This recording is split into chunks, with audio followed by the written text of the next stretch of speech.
지금 전쟁으로 인해서 이스라엘은 많은 어려움을 겪고 있죠. 이스라엘에 있는 메시아닉 주들도 물론 예외는 아닐 겁니다. 그렇다면 해외에 있는 유대인들, 특히 메시아닉 유대인들은 지금 이스라엘에서 일어나고 있는 이 상황들을 어떻게 생각할까요?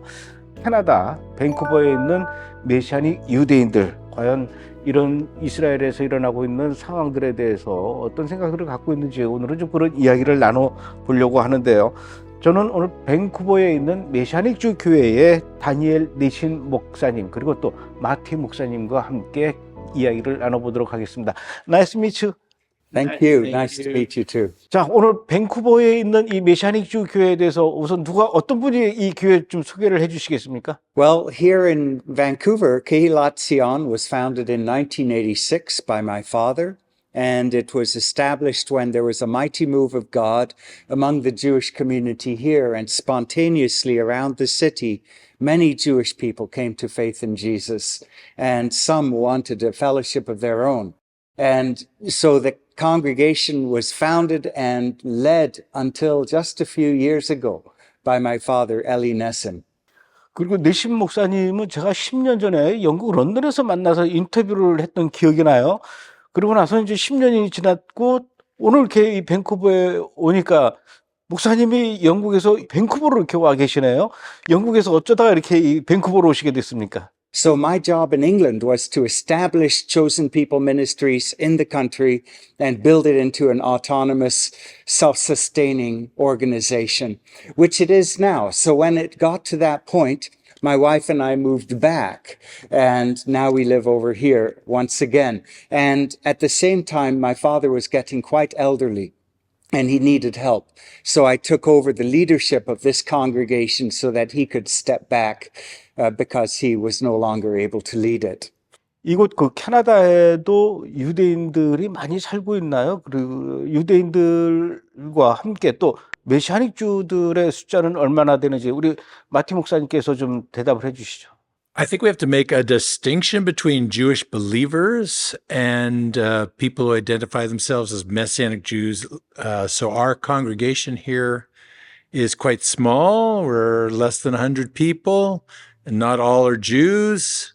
There are maybe, I'm not sure, maybe two other congregations one could describe as Messianic Jewish congregations in the Lower Mainland, but there are, quite a few other Jewish believers in churches in the Lower Mainland. But even in Canada, we're a pretty small group. Daniel and I were talking, maybe, what are we saying, 500 people? Less than 1,000, put it that way, would identify themselves as Messianic Jews. And there's probably, we're guessing, maybe 10 times that number of Jewish believers that are, affiliated in churches. 저희 브래드TV는 이스라엘의 메시아닉 주 교회와 공동체와 또 사역자들과 이렇게 많이 연계되어 있거든요. 혹시 이 교회도 또 목사님도 이스라엘의 메시아닉 주와 이렇게 연결되어서 같이 사역하는 그런 분들도 계십니까? Well, I'm an Israeli citizen. I lived in Israel for 8 years and served in a Messianic Jewish congregation there. I know you've interviewed some of my friends, so I have a lot of connections myself personally to Messianic leaders in Israel, particularly in the Tikkun family of ministries.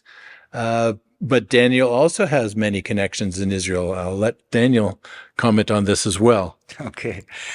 Yeah, I think my connections are a little bit more family related. I have a lot of family in Israel, and some of them have been very involved in the Messianic movement. Others have not been so involved, but particularly through my uncle's family, they played a significant role in the Messianic Jewish congregation movement in Israel over the last 30 or 40 years. 혹시 이곳에 있는 이 메시아닉 주 교회 교인들도 유대인들도 현재 이스라엘에서 일어나고 있는 이 상황들에 대해서 관심 있게 이렇게 지켜보고 같이 염려하고 같이 기도하고 그러고 있습니까? Most Canadian Jews are very concerned with what is happening, and there is also amazingly among some a increasing awareness of their need for Messiah. Some people actually saying that, and you will see clips on the internet sometimes of notable politicians in Israel singing that they believe in the coming of the Messiah. So there is a little bit of a spiritual awakening, even here in Canada as well as in Israel, because of the current situation. And there are many connections because Israelis travel a lot, and the Jewish community is only 15 million people around the world, but we are all connected. You know, every Jewish community has connections to other Jewish communities around the world. And since the prayers in every Jewish community are always in Hebrew, there is always that continuity and connection. And so we see, you know, a lot of concern in Canada about what's happening. I don't know what you think, Marty. Well, I just want to comment that there was a young man from Vancouver who was killed in the October 7th attacks. So he was well known in the Jewish community here in Vancouver, and the community was deeply, deeply affected by what happened. And there's been many rallies. I believe that they're organized by the Jewish Federation, where Jews from all walks of life are coming together to support Israel and demand that the hostages be released. So there's a lot of awareness here.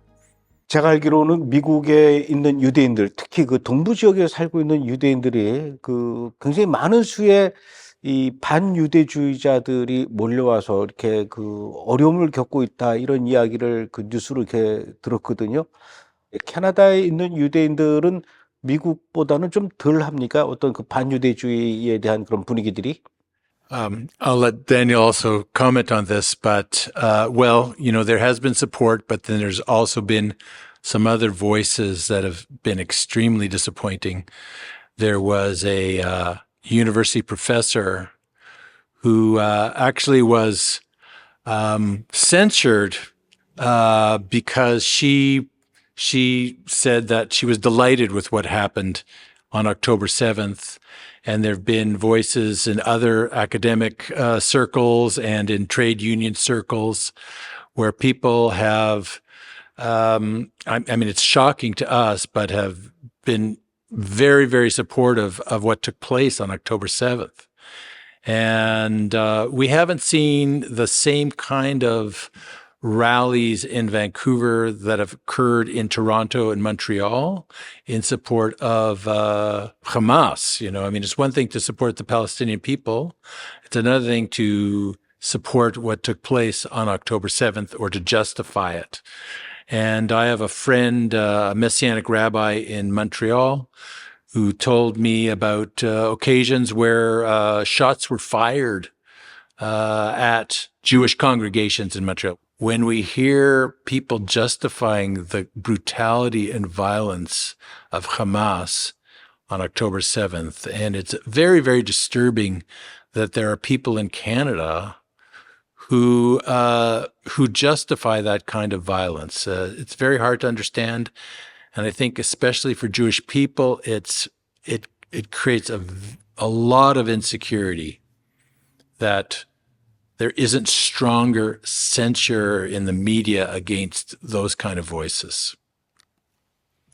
Yeah, I think that's very true, what Marty says, that there's a great concern in the Canadian Jewish community and in the Messianic community about the amazing exposure of the anti-Semitism in society that was always hidden. And then as soon as October 7th happened, all of a sudden it became so evident that there are so many people who actually really hate the Jews and use the word Zionist as a synonym for the word Jewish.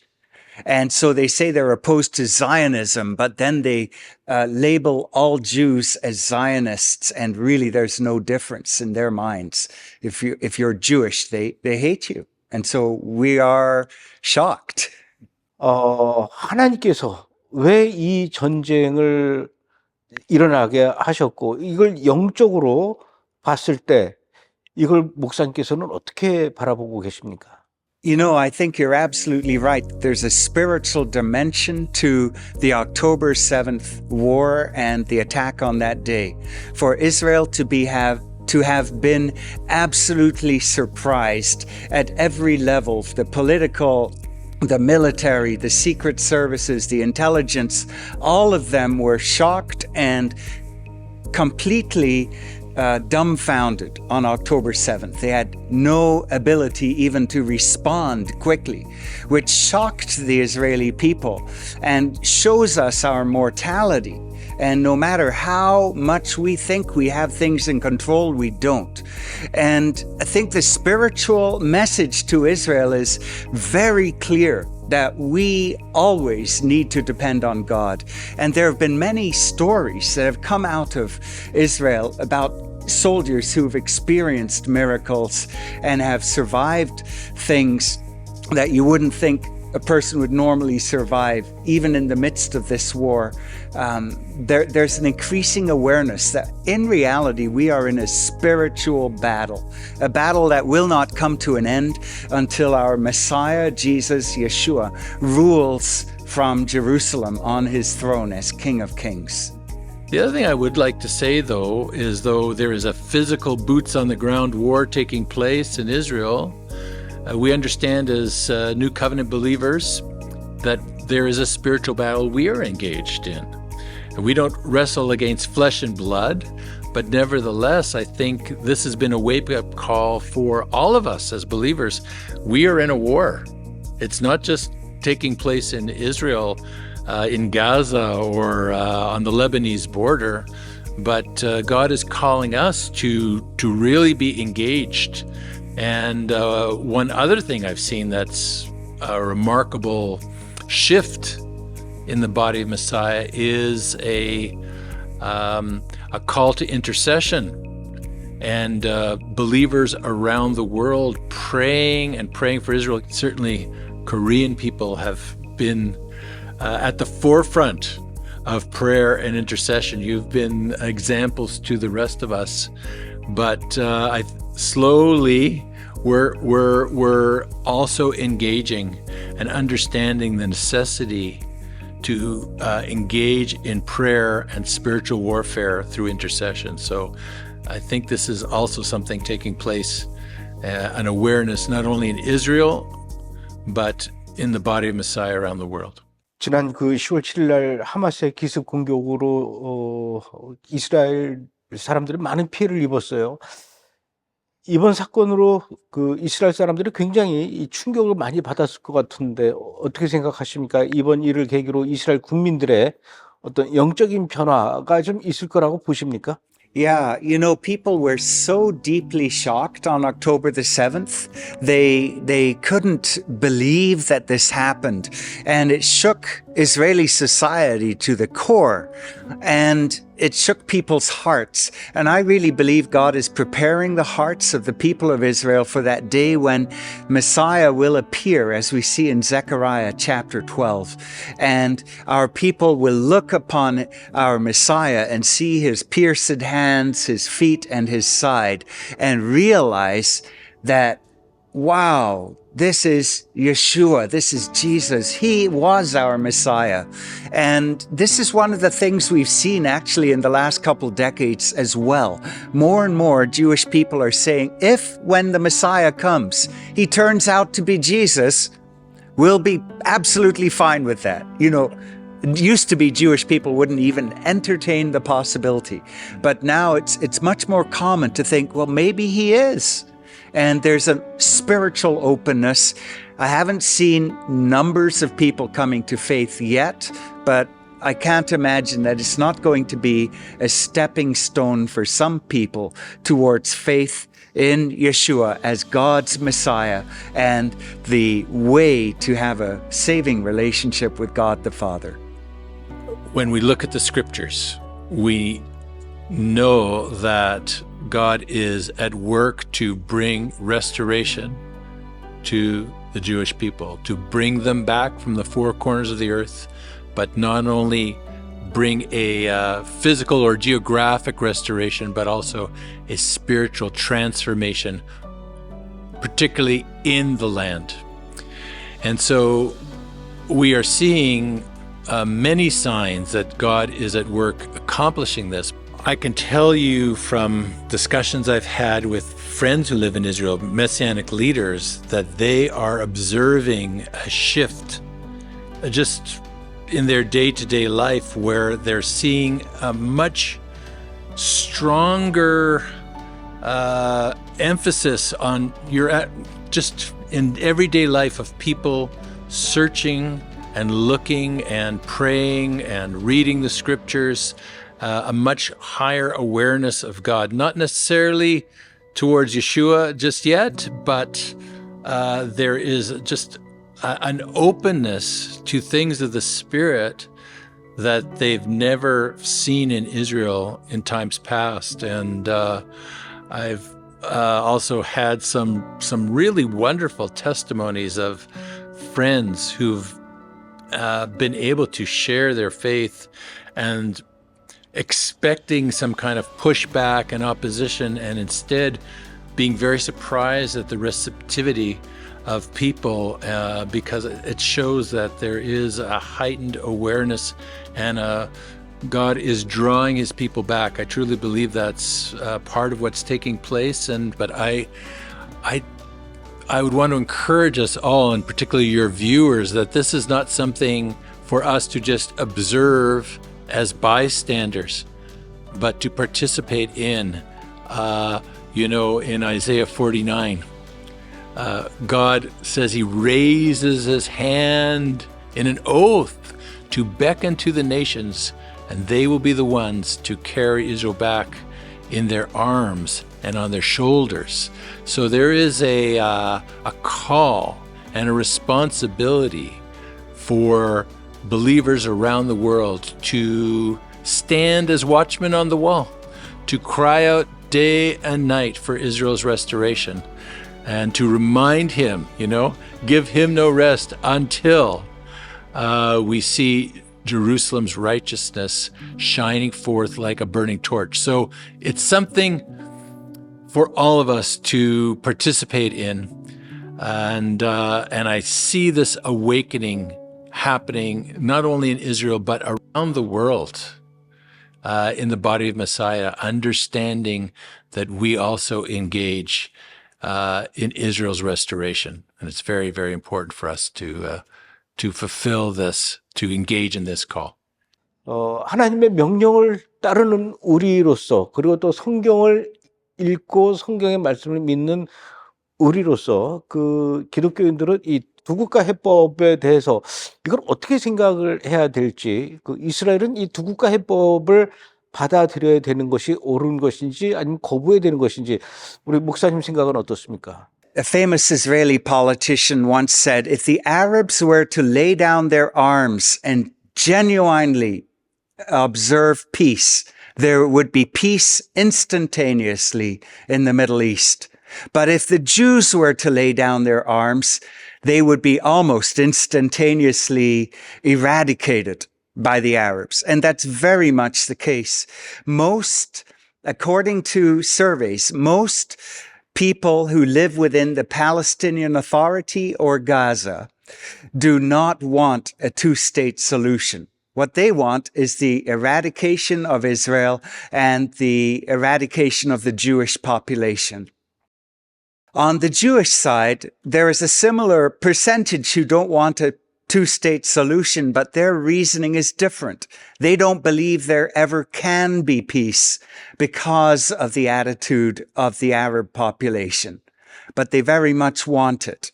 Jews always raise their children to seek peace, but unfortunately, especially with the cooperation of UNRWA, the Palestinian or Arab population has been indoctrinated with a doctrine of hate that is founded in a certain stream of Islam, a fundamentalist Islam that's linked to Hamas, linked to ISIS, linked to the Muslim Brotherhood. They all share this common ideology that expects the complete domination of Islam over the entire world until the entire world is brought into submission to their interpretation of who God is. Yeah. So, I lived in Israel from 2005 through 2013. Some years just earlier that our Prime Minister Barak offered the Palestinians a two-state solution, and it was rejected. And I remember when I lived in Israel, our Prime Minister at the time, Prime Minister Olmert, also offered a two-state solution.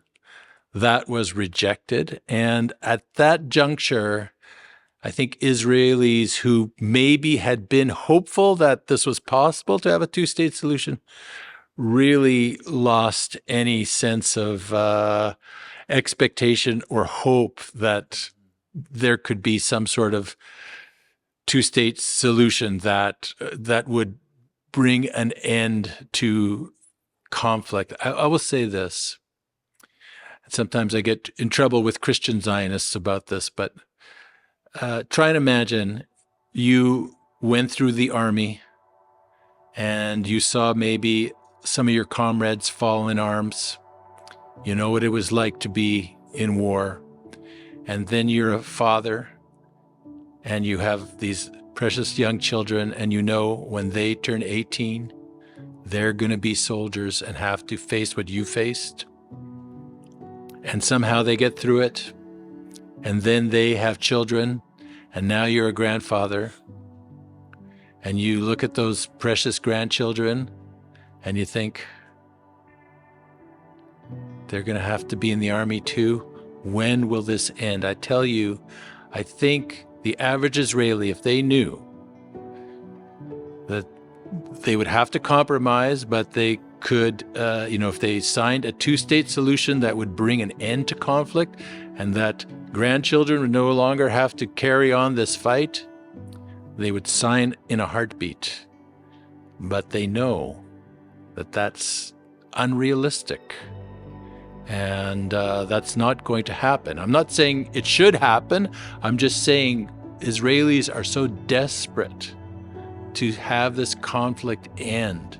They're so weary of always having to be on guard against foes that seek to destroy them. Could you imagine what it's like living like that for 70 years?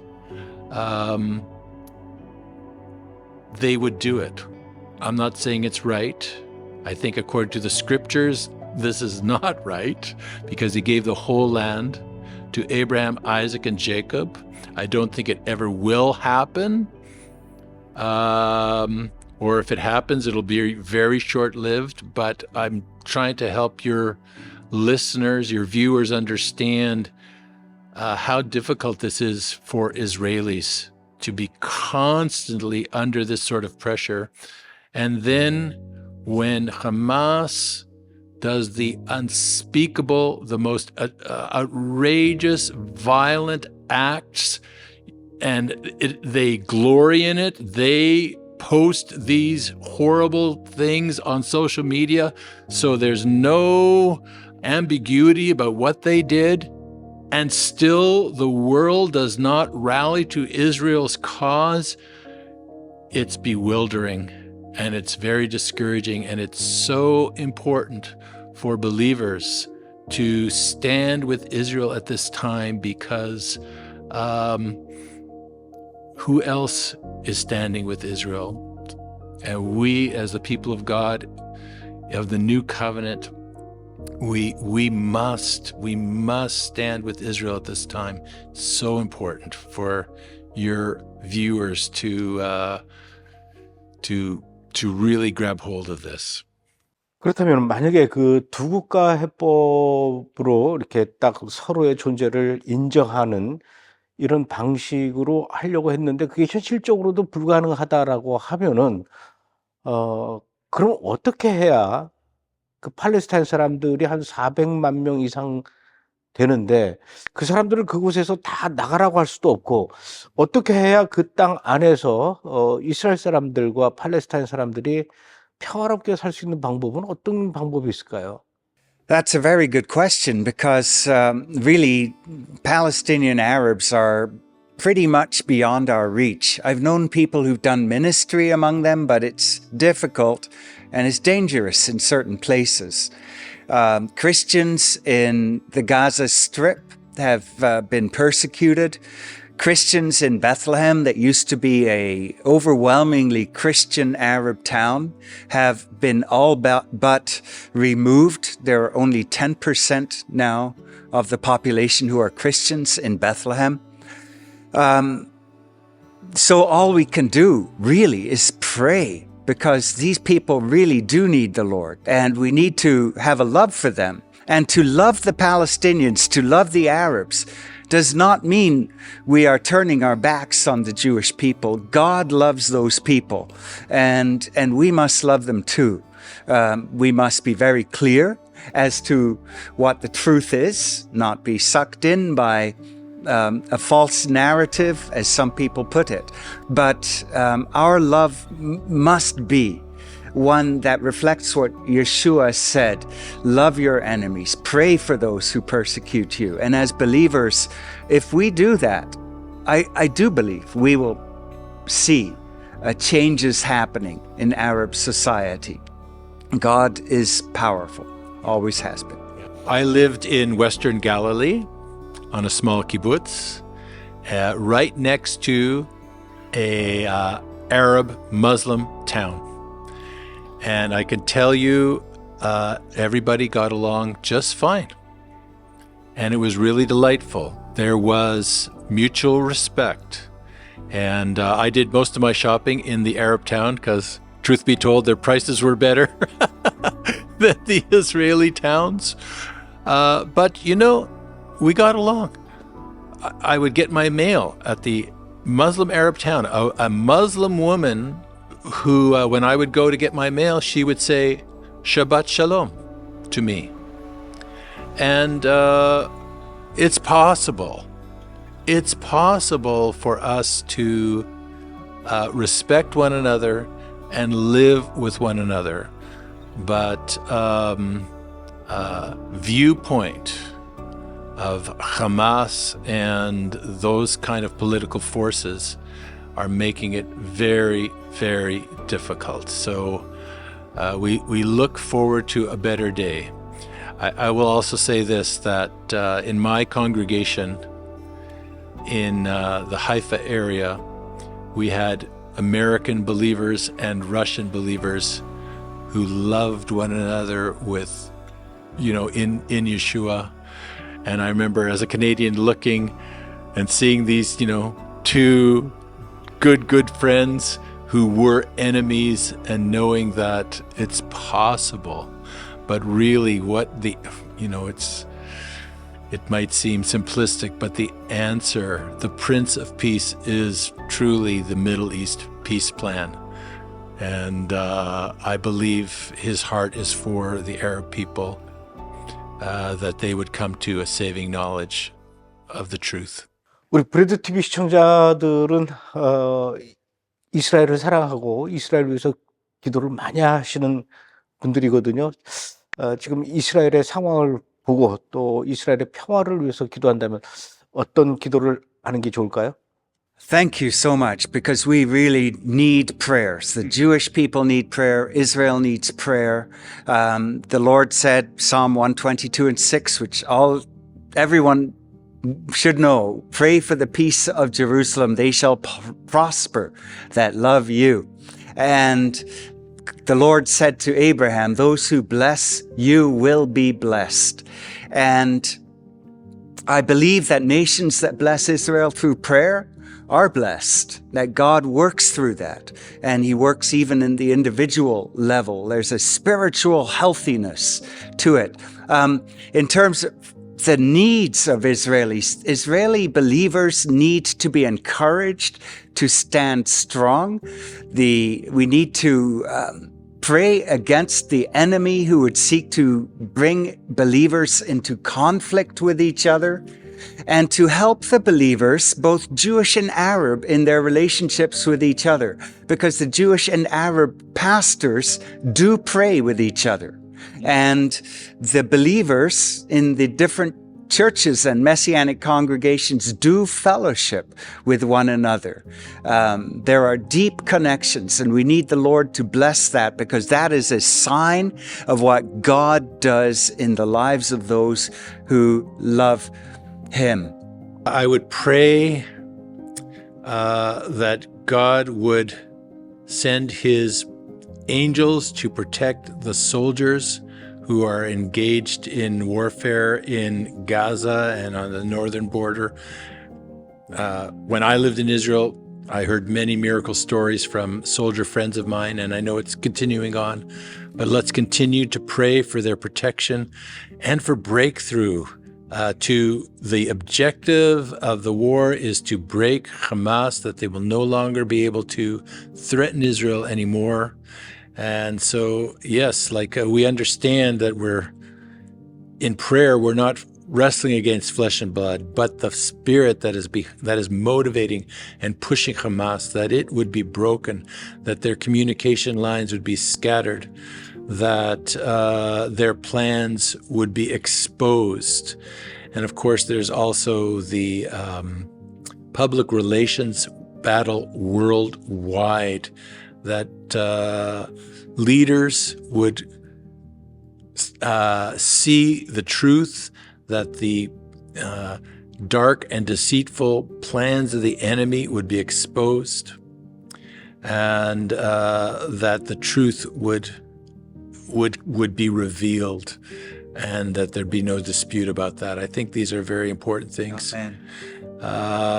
Pray for us that we will continue to be a witness here in Vancouver to the body of Messiah and to our Jewish community, that this is what we are called to do. But let's continue to pray for Israel and the Jewish people around the world. Thank you so much for your prayers. I really appreciate the prayers of our Korean brothers and sisters. We know you're praying, and we really appreciate it. 오늘 이렇게 귀한 시간 내주시고 우리 믿는 자들로서 이스라엘과 이 팔레스타인 갈등의 문제를 어떻게 바라보고 또 어떻게 기도해야 될지를 잘 제시해 주신 우리 두 분 목사님께 감사합니다. 오늘 인터뷰 감사합니다. Thank you very much. Thank you. 감사합니다.